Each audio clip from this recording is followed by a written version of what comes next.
નમસ્કાર. અમરેલીમાં આંગણવાડી વર્કર અને હેલ્પરોએ પોતાની વિવિધ માંગણીઓને લઈને સૂત્રોચ્ચાર સાથે વિરોધ નોંધાવ્યો. કામગીરીના વધતા ભારણ અને થતા શોષણ સામે કર્મચારીઓમાં રોષ જોવા મળ્યો હતો. સરકારની વિવિધ યોજનાઓમાં સતત કામગીરી કરવા છતાંય યોગ્ય વેતન મળતું ન હોવાનો આક્ષેપ કરવામાં આવ્યો છે. આંગણવાડી વર્કર અને હેલ્પરોએ સન્માનજનક વેતન તેમજ કામગીરીનું ભારણ ઘટાડવાની માંગ કરી છે. વધુ સમાચાર માટે જોડાયેલા રહો આરપી ગુજરાત ન્યૂઝ રાજકોટ. મારું નામ પાટલિયા ભાવનાબેન છે. હું અમરેલી જિલ્લાની પ્રમુખ છું અને અમે વર્ષોથી સરકાર પાસે એક જ માગણી કરીએ છીએ કે અમને સમાનજનક વેતન આપો. કેટલી રેલી કરી, કેટલા આવેદન કર્યા, કેટલી વાર કમિશનર સાથે બેઠક કરી, સચિવ સાથે બેઠક કરી, પણ કોઈ પણ જાતનો અમારા પ્રશ્નનો, અમારી જે 12 માંગણી છે એમાંથી એક પણ માંગણીનો ઉકેલ આવેલ નથી, સિવાય કે નવા મોબાઈલ આપ્યા. પણ જેવા નવા મોબાઈલ આપ્યા એટલી અમારે એપ્લિકેશન અને એટલું કામનું ભારણ છે, છતાંય અમે કામ કરવાની ના જ નથી પાડતા. પણ અમને સમાનજનક વેતન આપવું જોઈએ. જે નામદાર હાઈકોર્ટે ચુકાદો આપ્યો 24,800 અને 20,300, તો એના માટે સરકાર અમારી સામે અપીલમાં ગઈ સુપ્રીમ કોર્ટમાં અમે પણ કેસ દાખલ કર્યો છે અને અત્યારે અમારો કેસ ટેબલ પર પણ આવી ગયો છે. ત્યાં સુધી અમે સરકારને એમ કહીએ છીએ કે જ્યાં સુધી સુપ્રીમનો ચુકાદો ન આવે ત્યાં સુધી અમને વચગાળાનું વેતન આપો. જે અત્યારે 18,500 છે, નાનામાં નાનું વેતન છે, એના માટે અમે સરકાર પાસે માગણી કરીએ છીએ. પણ સરકાર હજી સુધી અમારા એક પણ અમને 2 મહિનાનું સરકારે કીધેલું કે ચૂંટણી પછી જાહેર કરશું, પણ સરકારે જાહેર કરેલ નથી.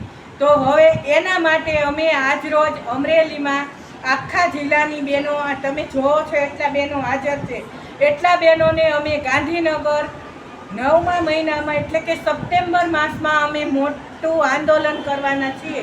એના માટે દરેક બહેનોને દરેક તાલુકામાં અમે પત્રિકાનું વિતરણ કરેલ છે અને આજે અમારો કાર્યક્રમની રૂપરેખા વિશે અમે અહીંયા ભેગા થયેલા છીએ બહેનો. અમે આજે કોઈને આવેદનપત્ર પણ આપેલ નથી, કારણ કે અમે આવેદનપત્ર આપી અને ખૂબ જ ધરાઈ ગયા છીએ. અમારો કોઈ પણ પ્રશ્નનો ઉકેલ આવેલ નથી. માટે અમે સરકારને વહેલી તકે અમારું ન્યૂનતમ વેતન ચાલુ કરે એવી માગણી કરીએ છીએ અને કાયમી નોકરિયાતમાં પણ અમારી ગણતરી કરવામાં આવે, વેકેશનના લાભ મળે અને જે ખાસ કરીને બાળકોને જે ક્રૂર મસ્કરી રૂપે વેતન આપવામાં આવે છે કે જે તેના વિશે બાળકોને જે અત્યારે પૂરક આહાર માટે પૈસા આપવામાં આવે છે એમાં તો ક્રૂર મસ્કરી જ છે. 4 રૂપિયા ને 10 પૈસામાં 3 ભોજન કેવી રીતે બને? એ 2018ના દર નક્કી થયેલ છે, એમાં સરકારે 1 પણ રૂપિયાનો વધારો કરેલ નથી. મોંઘવારી દિવસે દિવસે વધે છે, પણ બાળકોના પોષણ આહારમાં તો એના 1 પૈસા અને 3 રૂપિયામાં ફળ. તો અત્યારે 3 રૂપિયામાં ફળ કયું બજારમાં મળે છે? તો સરકાર એ પણ વધારો કરતી નથી. તો અમારા એક પણ પ્રશ્નનો સરકાર ઉકેલ નહીં આપે તો અમે આના પછીનું અમે ઉગ્ર આંદોલન કરવાના છીએ સપ્ટેમ્બર મહિનામાં. આપણે શું કામ ગ્રુપ બનાવ્યું હોય કે એમાં જવાબ આપવા માટે આપણે બધાને શું કામ ગભરાવાનું છે? આપણે કામ નથી કરતા, તમે બધા કરો છો કે નહીં કામ? કરો છો ને બધા? તો સપ્ટેમ્બર મહિનાની હજુ આપણે કોઈ તારીખ જાહેર કરેલ નથી. તારીખ જાહેર કરશું એટલે અમે જિલ્લાના ગ્રુપમાં મેસેજ મૂકશું. આજની આપણી બહુ મહત્વનું છે. વરસાદના કારણે પણ આટલો વરસાદ હતો તો અમને ખાલી પ્લેન કે આટલી બહેનો આવવાનું છે.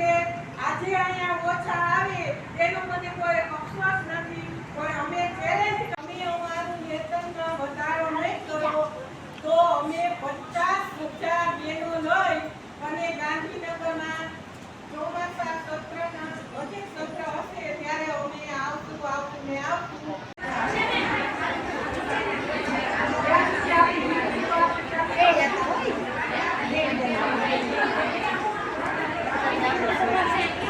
પ્રોગ્રામ છે એ આ પત્રિકાઓ તમને આપી છે, એ પૂરેપૂરી વાંચજો, બધા સુધી પહોંચાડજો.